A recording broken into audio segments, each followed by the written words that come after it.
이재명 대통령이 사흘 연속 소셜미디어에 부동산 투기를 언급했습니다.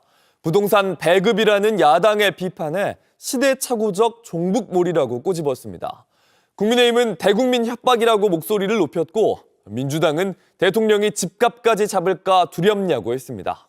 이재명 대통령이 소셜미디어 X에 올린 글입니다. 지난달 29일 정부가 발표한 공급 대책을 부동산 배급이라고 비판한 국민의힘 관련 기사를 공유하며 망국적 부동산 투기 옹호도 시대착오적 종북몰이도 그만하라고 꼬집었습니다.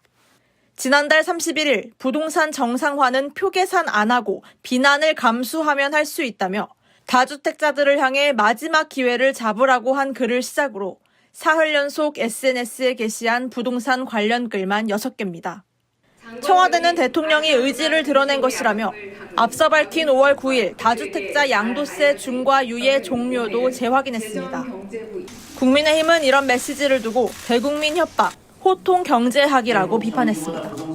집값이 안 잡혀서 분노 조절이 안 되는 모양인데 포크레인 몰고 호통친다고 잡힐 집값이라면 그 쉬운 것을 왜 여태 못 잡았습니까?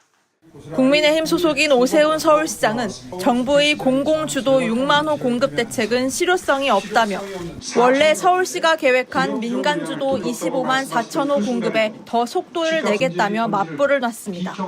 대출 제한을 걸어놨기 때문에 사업이 빠른 속도로 가지 못하는 곳에는 서울시가 일정 부분 재원을 지원한다든가 하는 방법을 통해서 더욱더 빠른 속도로 진행될 수 있도록 또 여야정과 서울시가 함께하는 사자 협의체 구성도 제안했습니다. 민주당은 대안 없는 정책 회방을 멈추라고 촉구했습니다.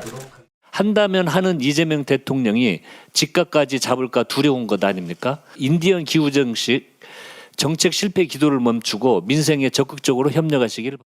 그냥 얘기하신 게 아니에요. 그 코스피 5천 부동산 정상화가 코스피 5천보다 쉽다. 그러면서 이번이 마지막 기회다 이렇게 얘기했는데 그 말이 그거 갖고 국민의힘에서는 그럼 진작까지 그랬냐 이렇게 얘기하는데 니들은 아무것도 안 했어요. 그러니까 니들은 오히려 다주택자들 뭐 더 집값 올리려고 뭐 하는 정책을 했겠죠. 근데 왜 그러면 얘기를 드리냐면 정부가 할 수 있는 정책은 굉장히 다양합니다. 특히 부동산 같은 경우에는 뭐 금융제재도 할 수 있는 것이고요. 또 다양한 세금 정책도 할 수 있고 또 다양한 또 공급 정책 그래서 많이 있어요. 할 수 있는 게. 그러니까 그거를 단계별로 하나씩 하다 보면 이제 시장이 안정화가 되고 그러다 보면 집값이 잡히는 거거든요. 그런 자신감의 표현으로 전 얘기를 드리고 싶고요.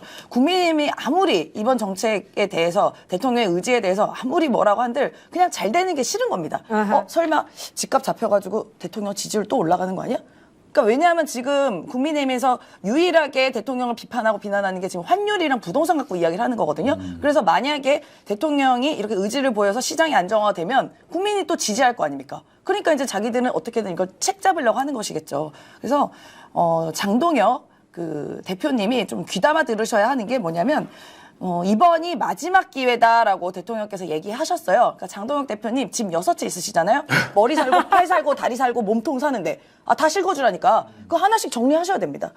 다주택자. 대통령이 시그널 주셨어요. 마지막 기회다. 마지막 기회다. 다주택자 장동혁 당대표 6채 빨리 정리하시기 바라고요. 요것도 하나 보고 갈게요. 국민의힘에서 지금 이런 식으로 이재명 대통령의 의지를 가지고 다주택자 양도소득세 유예하지 않겠다, 중단하겠다 이렇게 얘기한 거 가지고 국힘에서 뭐라고 하는지 한번 보겠습니다. 싱크 보고 올게요. 집값 안정은 개국 정비보다 쉽다. 이재명 대통령이 한 말입니다. 여러분, 이 정부가 부동산 정책을 협박으로 밀어붙이려고 합니다. 다주택자 무조건 집 팔아라라고 협박하고 있습니다. 그런데 본인들은 정작 청와대의 고위공직자들의 셋 중에 하나가 다주택자이고 그들은 강남벨트에 다수의 주택을 가지고 있습니다. 네. 아우 꼴도 보기 싫다. 나경원 의원은 또 이렇게 얘기했고요. 장동혁 당대표는 오늘 무슨 얘기를 했냐면 호통 경제학에 빠졌다. 분노 조절 안 되는 거냐. 대통령한테 이렇게 직격했어요. 이거 어떻게 보세요? 이제 저 프레임을 바꾸는 거죠. 네. 그냥 결론적으로는 강남에 집 100채 가지고 있어도 돼요.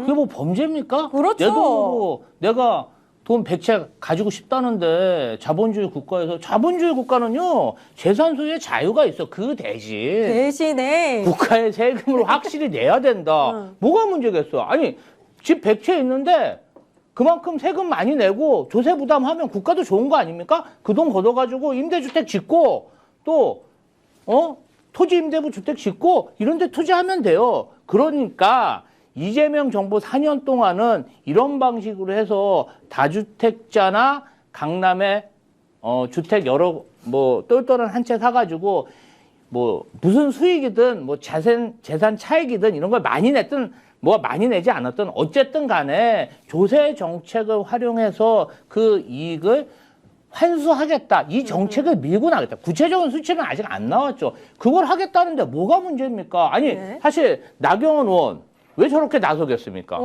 저분이 강남에 내가 집 있는데 강남에 집 있는데 아니 이러면은 내가 돈도 많이 내야 되고 내가 팔 때 그럼 또 세금도 많이 내야 되냐? 제일 그냥 발끈하냐? 발끈. 왜 발끈하겠어? 주진우, 나경원 발끈하는 이유가 있는 거야. 내 집에 그럼 내가 세금 내야 되는 거야? 그러니까 나에 대한 그런 어떤 그 재산상 손해가 있다 보니까 저렇게 나서는 게 아닌가 이런 생각이 제가 들어요. 취재를 좀 해봤거든요. 그러니까 최근에 수도권하고 서울 이렇게 미분양이 이제 지난 몇 년 동안 좀 쌓였던 모양이에요. 그러니까 윤석열, 그러니까 이상하게 보면은 수구 적폐 정권이 들어서면은 부동산이 죽어요. 그래서 미분양이 막 생깁니다. 수도권에도. 근데 그 이재명 정부가 들어서고 난 직후부터 이 미분양이 줄어들기 시작했대요. 그러면서 특히 이제 거래가 조금씩 살아나고 있다. 그래요? 근데 이번에 이재명 대통령 트위터 이후에 싹 죽었대요. 아이고야. 싹 안 나온, 전혀 얘기가 없대요. 심지어 모델하우스 방문하겠다고 예약한 사람들도 갑자기 못 간다고 연락이 온다는 거예요. 그러니까 지금 토건족들 입장에서는 지금 엄청 힘들 겁니다. 그동안 미분양을 빨리 팔아야지 그게 다 돈이 되는데 돈이 안 되는 거예요, 이제. 있는 주택이 오르는 것도 중요하지만 이미 만들어져 있는 주택을 팔아야지 그게 진짜 이익인데 그 점에서 아마 지금 자기들 입장에서는 죽어라 살아 무조건 시비를 걸려고 들 거예요. 아까 나경원 의원 얘기가 그랬잖아요. 그 청와대 관료 단독 중에 3명 중에 1명이 어떻다. 다주택이다. 요 얘기는 여러 번 나왔던 얘기죠. 그 옛날에 노무현 대통령 시절에도 그걸로 시비를 걸었고 문재인 대통령 시절에도 그걸로 시비를 걸었어요. 그걸로 그 부동산 정치가 자꾸 주저앉히려고 노력을 했던 거죠. 근데 이제는 더 이상 그게 안 통할 거라는 생각이 듭니다. 그리고 아까 우리 김지호 대변인께서 말씀하셨듯이 강남에 집 있는 게 죄냐? 아니죠. 아니다. 세금 내면 돼요. 김대중 대통령이 생전에 그런 말씀을 하셨어요. 자본주의 사회에서는 부자는 존경받는 사람이다. 왜 존경받느냐? 세금을 많이 내기 때문이다. 그렇죠. 세금을 많이 내면 어떻게 좋으냐? 그걸로 공공에 기여하는 거 아니냐. 그래서 부자는 존경받아야 한다라고 말씀하셨거든요. 자, 우리나라에 왜 존경받는 부자들이 없느냐? 세금을 제대로 안 내기 때문에 그런 거예요. 그렇죠. 세금 내세요. 그러면 존경받습니다. 예를 들어 지금 매번 문제가 되고 있는 게 제가 특정 기업 말씀드려 죄송하지만 삼성그룹 같은 경우에도 그 상속해 주려고 각종 편법을 썼잖아요. 예를 들어 삼성 바이오로직스 물산을 분할 합병한다든가 이런 그 노블리스 오블리제를 실현하지 않는 것들 때문에 사실 부자가 존경을 못 받는 거다라고 저는 보고요. 나경원 의원 지금 저렇게 긁혀가지고 막 난리는 혼자 혼자 화장도 했나 안 했나 이렇게 혼자 셀카로 찍었는데 그래서 봤어요. 뭐가 찔리는 구석이 있겠지라고 봤더니 나경원 의원이 부동산 맞네. 일단은 본인의 지역구는 동작구인데 용산의 서빙고동 아파트 26억 6,500만 원짜리 갖고 있고 서초동의 상가 지분 7억 얼마 갖고 있고 또 중구 신당동에 연립주택까지도 갖고 있습니다. 뭐야? 금싸라기 땅에 다 있네. 그리고 이제 본인이 이제 지역구인 흑석동에는 전세로 살고 있어요. 그리고 또 이것도 있네. 본인이 대장동 갖고 엄청 욕하잖아요. 맞아, 대장동에 땅도 있네. 땅 있어요, 거기? 땅 있어요. 땅도 있어요. 예금도 15억이 넘고 주식은 8억 4,800만 원. 야, 이 주식 많이 올랐겠는데? 많이 올랐겠는데? 고마운 줄 알았어요. 이재명 대통령한테. 대장동 땅 중에 일부가 수용돼서 그 보상금을 받기도 했고요. 수용 안 된 부분은 땅값이 올라가지고 거기 지금 대단히 그 수익 많이 남겼을걸요. 아마. 그러니까 나경원 의원은 지금 주식이 이게 뭐 투자했는지 난 잘 모르겠지만 지금 코스피가 본인이 그렇게 섬겼던 윤석열 때보다 2배가 넘게 올랐잖아요. 2배 올랐잖아요. 그럼 재산도 그냥 단순 계산으로는 2배 올랐을 거 아닙니까? 아니면 2배까지는 아니더라도 올랐을 거 아니에요. 그 대장동 땅도 말씀하신 것처럼 엎드려 절을 해도 부족하죠 지금. 본인 근데 재산 세금 주식이. 내라니까 이렇게 나오네. 자연스럽게. 굉장히 중요한 시점이고요. 예. 어쨌든 저는 이재명 대통령이 깃발을 들고 전쟁을 시작했다라고 생각합니다. 네. 여기서는 물러나서는 안 되고요. 네. 반드시 이겨야 됩니다. 네. 그래서 우리의 미래 세대를 위해서 대한민국의 부동산 이 망국병을 사실 고쳐야 되고 그리고 개혁을 만들어내야 되죠. 그런 측면에서 이렇게 대장이 확고한 의지를 가졌다는 게 굉장히 반갑고 가슴 벅찬 일이고요. 네. 이 SNS를 이제 몇 가지로 이제 다시 한번 요약해 보고 싶은데 네네. 첫 번째는 뭐냐면 네. 일단 대통령 자신이 부동산 개혁 그리고 변화를 불가능해 보이지만 가능하다고 생각한다. 그러네요. 명확하게 네. 얘기한 거. 두 번째는 저희도 계속 얘기했지 않습니까? 정치적으로 해석할 문제가 아니다. 그렇습니다. 그거를 이재명 대통령이 명확하게 다시 한번 확인했습니다. 네. 표 계산을 하지 않겠다. 와. 정치적으로 해석하지 않겠다. 와. 또 하나 중요한 건 국민만 믿고 가겠다. 와. 이거죠. 멋있어. 그래서 정치적 유불리를 따지지 않자. 저는 이게 대한민국의 가장 큰 문제였다고 생각해요. 그렇습니다. 왜냐하면 자꾸 부동산을 정치적으로 해석하니까 네. 계속 예를 들어서 투기꾼들한테 져왔죠. 그렇죠. 그런데 이거를 깨겠다. 네. 그 핵심을 얘기했다는 데서 굉장히 의미 있는 그렇습니다. 엄청난 진전이고 큰 발전이라고 네. 보고 있습니다. 하지만 어떠한 인과관계도 밝혀지지 않았던 없어요. 예. 없어요. 허구와 싸웠던 거야. 허구, 그렇죠. 허상과. 그렇죠. 마치 세금 부과하면 표 떨어지는 것처럼 그렇지. 공포를 조장하고 그렇지. 그게 마치 인과관계가 있는 것처럼 그렇죠. 확대 재생산하고 그렇습니다. 그래서 많은 정치인들이 부동산에서 발을 빼왔던 겁니다. 네. 그런데 그게 아니다. 그리고 국민만 보겠다라는 말을 하고 있는 거예요. 이거는 뭐 또 하나 중요한 건 일시적인 기득권의 비난을 나 감수하겠다. 감수하겠다. 그 용기입니다. 이게 중요해요. 용기야. 중요합니다. 참고로 네. 지금 속보로 나오고 있는 메시지가 또네. 청와대 청와대 다주택자 양도세 중과 유예 5월 9일 분명히 종료다. 와, 청와대 좋았어. 와, 분명히 종료다. 아니 왜냐면 우와. 이게 중요한 게 뭐냐면 또 이런 얘기가 나오는 거예요. 2달 유예할 걸 유예해 줄 수도 있다. 아, 그러면서 점점 또 유예해 주겠지. 이런 얘기가 그렇지. 또 나왔어요. 또 나왔어. 나왔어. 근데 그 얘기 나왔어요. 솔직히 그러지 마. 그러니까요. 4년 해줬잖아. 그렇죠. 근데 여기 찬물 제가 끼얹는 걸 네. 수도 있지만 만약에 안 팔리면 어떡해요? 아니, 안 그거는- 팔리면 아니, 어쩔 수 없죠. 그럼 다음 그러면- 또 가는 거죠. 그러면은 안 팔린다고요? 가격을 낮추면 무조건 팔린다.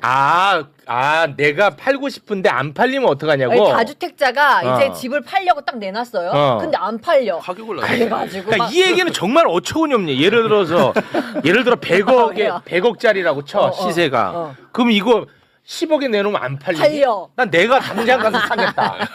그런 얘기 하지 마. 제발. 나는 그 정말 화가 나는 얘기예요. 자 거기서 약간 이제는 정책적으로 뭔가 고려가 필요하긴 하지만 이 고려라는 게 봐주다는 의미는 아니고 네. 그 말씀을 다시 드리고 또 하나 뭐냐면 이번 메시지를 계속 일관되게 말하는 게 뭐냐면 대통령은 부동산 정상화는 분명히 의지만 있다면 가능하다는 얘기예요. 네. 근데 이게 되게 중요한 게 지금 시점이 되게 중요해요. 지금요. 네. 그래서 저번에도 한번 말씀드렸듯이 시장의 상황 그리고 변화를 볼 때 지금 2026년 상반기가 굉장히 중요한 시점입니다. 이 시점을 놓치면 앞으로 부동산 가격이 다시 올라가고 혼란할 가능성이 굉장히 높거든요. 제가 시장 전문가로서. 네. 그런데 이 시점에 이런 얘기를 한다는 게 의미가 있다는 거예요. 그런데 저는 항상 궁금했어요. 뭐냐면 갑자기 왜 이재명 대통령이 지금 이러지? 그건 이것 때문이에요. 지금이 중요하다. 왜죠? 지금이 어떤 의미죠? 그러니까 시장의 변화를 볼 때 지금 잡지 못하면 지금 정상화를 안 시키면 걷잡을 수 없이 변할 수 있기 때문에 예를 들어서 정부가 예산을 많이 써서 돈도 풀릴 거고 그렇죠? 그다음에 지방선거도 있고 그다음에 이런 투기라든지 그런 심리적 기제가 뭐냐면 정권이 시간이 갈수록 뭐냐면 정책의 신뢰가 떨어질 거 아니에요. 야, 네. 조금만 버티면 돼. 그렇기 때문에 정권 초기 그리고 시장의 변곡점들을 고려할 때 2026년 지금이 가장 중요하다. 적기다 이거. 그런데 그때 아무도 얘기를 안 하고 있던 거예요. 사실은. 그죠? 이광수 하나 얘기해갖고 거의 욕 바가지로 혼자 먹었지. 너 가만히 있어. 언젠가 할 거야. 너 왜 이렇게 너 왜 설레발을 이재명 쳐? 정부 왜 흔들어? 그렇죠. 왜 이렇게 설레발을 쳐 너? 그런데 사실은 전 왜 그랬냐면 지금 시점이 중요했기 때문이에요. 이 절호의 기회를 놓치면 또 놓치는 거라고요. 근데 저는 약간 절망이었단 말이죠. 맞아. 아무도 얘기를 안 해요. 맞아. 민주당은 한가롭게 그냥 아유 주택 공급하면 잡힐 겁니다. 이 얘기만 하고 있고. 정부도 똑같았어요. 교통부도 국토부도 맨날 아유 공급할 겁니다. 그럼 집값 잡고 맞아. 이런 한가한 얘기를 하고 있었단 말이죠. 네. 그런데 갑자기 이재명 대통령이 직접 나서 버렸어. 직접 나서요. 와, 이거 뭐야? 이거. 그래서 그런 의미에서도 굉장히 지금 중요하다. 네. 메시지가 있다라고 보는 거죠. 네.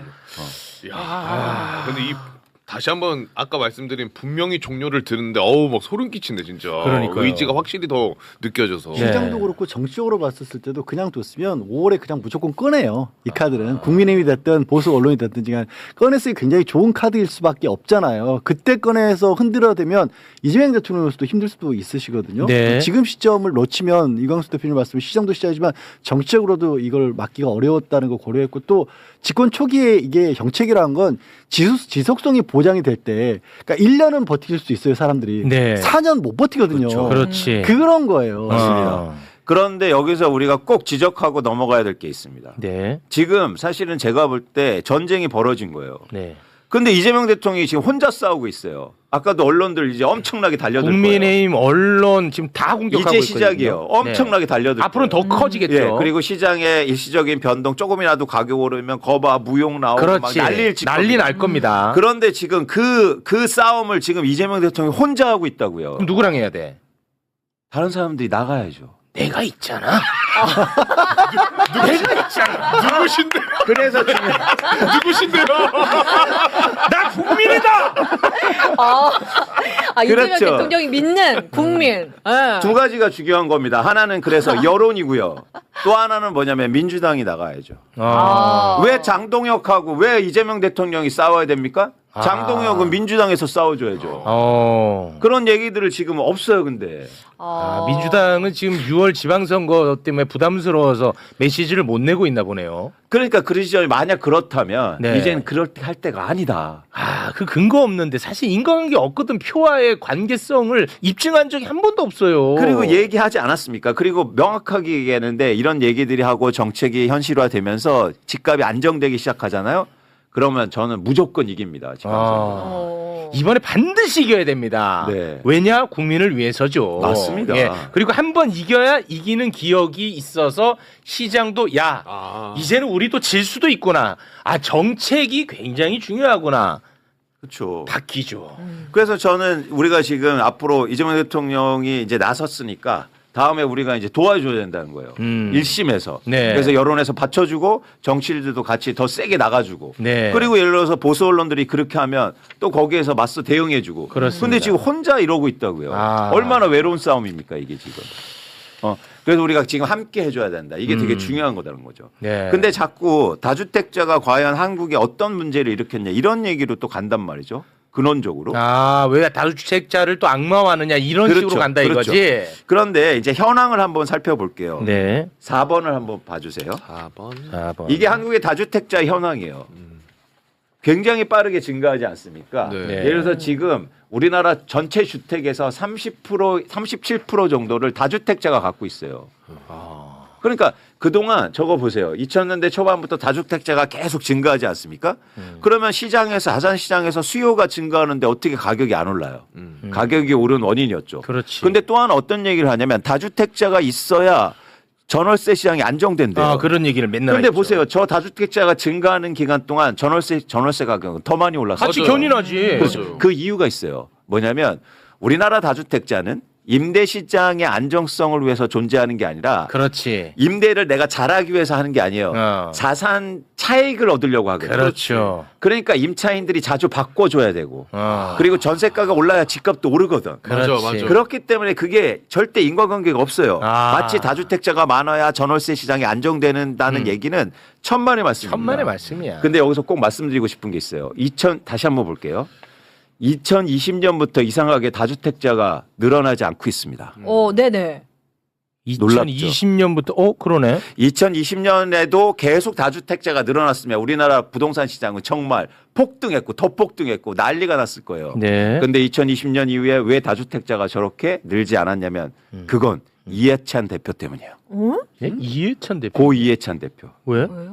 이해찬 대표가 우리나라에서 처음으로 다주택자 취득세 중과를 도입합니다. 혁신적인 세제였죠. 그래서 우리나라 다주택자가 늘지 않았어요. 왜냐하면 주택을 서울에 한 채 더 살 때 무려 취득세를 8% 내야 됐거든요. 그러니까 10억짜리 살 때 8천만 원을 내고 시작하는 거예요. 이걸 우리나라에서 처음으로 도입한 사람이 고 이해찬 대표님이에요. 진짜 그래서 놀랍지 않습니까? 또 이렇게 또 만나네. 한국의 부동산 시장에 큰 진짜 개혁을 만들어낸 분이에요. 그런데 그 뜻을 민주당이 이어받지 못하고 있다고요. 그걸로 끝이에요. 계속 그 개혁을 만들어냈어야 되는데. 그만큼 사실 안타까운 측면이 있다. 근데 중요한 게 뭐냐면 저 다주택자가 줄지를 않잖아요. 네, 줄지는 줄어야 시장이 안정될 거 아닙니까? 네. 그 지점이 계속 양도세 유예해주고 보유세 깎아주고 왜 팔아요 그럼? 안 팔지. 안 팔죠. 그래서 그 부분에 대해서 변화를 또 한 번의 개혁을 만들겠다는 거예요. 그거 이재명 대통령이 지금 하고 있다. 그러니까 이게 다 연결이 되는 겁니다. 네. 예. 또 이거 이해찬 대표님이 또 여기서 만날 줄 몰랐네. 네. 그때도 에피소드를 하나 말씀드리면 네. 제가 그냥 드릴 말씀이 아니고 제가 그때도 라디오 같은데 공중파 나가서 취득세, 다주택자 취득세 중과해야 된다고 엄청나게 얘기했어요. 네. 근데 제가 들었어요. 뭐냐면 이해찬 대표님이 차 타고 가시다가 제 라디오 방송을 들었대요. 그래서 싱가포르처럼 야 이런 사람이 이런 얘기하는데 한번 고려해보자. 그게 출발점이에요. 진짜로? 야 이광수. 이거 만들어내면 진짜 바로 고소 갑니다. 제가 고인한테 네, 그거 안 돼요. 절대 아닙니다. 민주당에서 제가 들은 얘기고 그게 출발선상이었어요. 그러니까 이런 과정이요. 네, 저는 충분히 세제를 통해서 대한민국 부동산 시장 안정시킬 수 있다. 그래서 대통령도 이 얘기하지 않습니까? 자, 세금 좀 부과한 것이 그렇게 부당한 거냐? 그렇지. 자, 이제 세금을 이용하겠다는 거예요. 그래서 또 하나의 변화가 이제 또 하나 시그널이 또 그렇죠. 크게 나온 거군요. 그렇습니다. 그래서 의미 있는 변화들이 지금 일어나고 있다고 저는 보고 있는 거죠. 너무 좋습니다. 이재명 대통령의 그 각오, 마음가짐에 대해서 이광수 소장이 조금 의심한 적이 있었습니다. 그건 뭐 솔직하게 갑니다. 아니요, 많이 했죠. 많이 했죠. 많이 했죠. 실제로. 그래서 막 여기서 울었어. 맞아, 진짜로. 울어가지고 대통령 이렇게 가시면 안 됩니다 하니까 댓글에서 저 이낙연 개빠트 저 반명이다. 이재명 정부 흔들라고 또 나타났다. 난리가 났었단 말이야. 그렇죠. 그런데 왜 그랬냐? 부동산 못 잡으면 무조건 이재명 정부는 실패로 가는 거야. 그렇죠. 예. 그렇죠. 이미 그래서 작년 말부터 올해 한 1월 초까지 계속 또 보수 언론에서 얘기했어요. 왜냐면 지난해 서울의 아파트 가격이 뭐 15년 만에 최대 상승했다. 이러면서 맞아. 또 이제 시동을 걸기 시작한 시당 거예요. 걸더라고. 네. 맞아. 그래서 저는 그 시점에서도 되게 중요한 시점이니까 마음이 급했던 거예요. 맞아. 예, 그래서 이제 말씀을 드렸는데 어쨌든 이제 큰 네. 출발이 지금 이제 출발이 된 겁니다. 이제 네. 출발했습니다. 네, 이제 출발한 거예요, 진짜. 네. 이제 출발한 거예요. 자, 그리고 이제 출발하면 항상 이제 발목 잡는 인간들 나오잖아. 네. 그거 잠깐 좀 이야기하겠습니다. 네, 부동산 공급 대책도 발표했다고 저희가 말씀드리지 않았습니까? 네. 정부가 이제 수도권에 6만 가구 공급하는 공급 대책 발표했습니다. 네. 정부가 이제 활용할 수 있는 땅들을 그냥 싹싹 끌어가지고 네. 빠르면 이제 내년부터 착공해서 내년부터 이제 아무튼 착공이 되는 거고 다음 달에 또 추가 공급 대책 발표한다는 뭐 그런 얘기가 있었거든요. 네. 근데 이 문제가 있어요. 뭔데요? 문제는 이 서울시 다시 말해 오세훈이가 인허가권을 갖고 있는 거야. 그래요? 근데 오세훈이가 얼마나 웃긴 인간인지 그거 잠깐 좀 일러 바치고 우리 이광수 대표님께 마이크 건넵니다. 네. 태릉 골프장 부지가 있어요. 네.